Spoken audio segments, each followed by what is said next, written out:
Bermuda ট্রায়াঙ্গেলের কথা তো অনেকেই জানি, কিন্তু পৃথিবীর বুকে রয়েছে এর চেয়েও রহস্যময় এক জায়গা, যেখানে গেল 50 বছরে নিখোঁজ হয়েছে 20,000-এর বেশি মানুষ।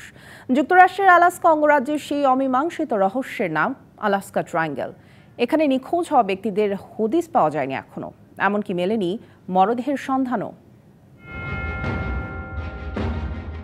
1970 সালে আলাস্কার জঙ্গলে শিকার করতে যান গ্যারি ফ্রাস্ক সোথারডেন নামের 25 বছর বয়সী এক মার্কিনী। কিন্তু দীর্ঘ সময় পেরোলেও বাড়ি ফেরেননি তিনি। সে সময় ঘটনাটি ততটা প্রচার পায়নি।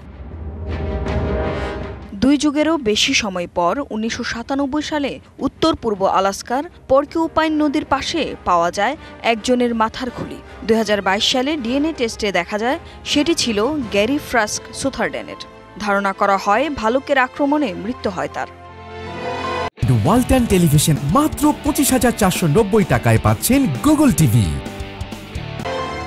1972 সালে যুক্তরাষ্ট্রের আলাস্কার এসকোরেজ থেকে জুনোতে ছোট বিমানে করে যাওয়ার সময় মার্কিন কংগ্রেসের 2 সদস্য নিখোঁজ হওয়ার পর বিশ্বজুড়ে আলোচনা আসে আলাস্কা ট্রায়াঙ্গল।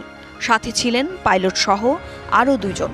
তাদের খুঁজে বের করতে চালানো হয় বড় অভিযান। তবে তাদের মরদেহ এমনকি বিমানের ধ্বংসাবশেষের সন্ধানও মেলেনি আজ পর্যন্ত। এরপর থেকে প্রায় প্রতি বছরই 500 থেকে 2000 মানুষ নিখোঁজ হয় আলাস্কা ট্রায়াঙ্গলে। কেউ বিমান বিধ্বস্ত হয়ে, কেউ পাহাড়ে হাইকিং করতে গিয়ে নিখোঁজ হন। অভিযান চালিয়েও কোনোবারই উদ্ধার করা সম্ভব হয়নি তাদের। রহস্যের কুলকিনারা করতে না পেরে আলাস্কা ট্রায়াঙ্গল নিয়ে তৈরি হয়েছে নানা তত্ত্ব। কেউ মনে করেন এলিয়েন বা ভিন্ন জগতের কোনো প্রাণীর অস্তিত্ব থাকতে পারে সেখানে। কেউ বলছেন চৌম্বকীয় শক্তির অসঙ্গতিই এর কারণ।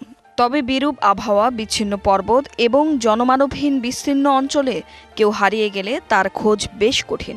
এমনকি সেখানে ভালুকের উপদ্রব রয়েছে বলেও মনে করা হয়। Tumpa Tarafdar, DBC news desk.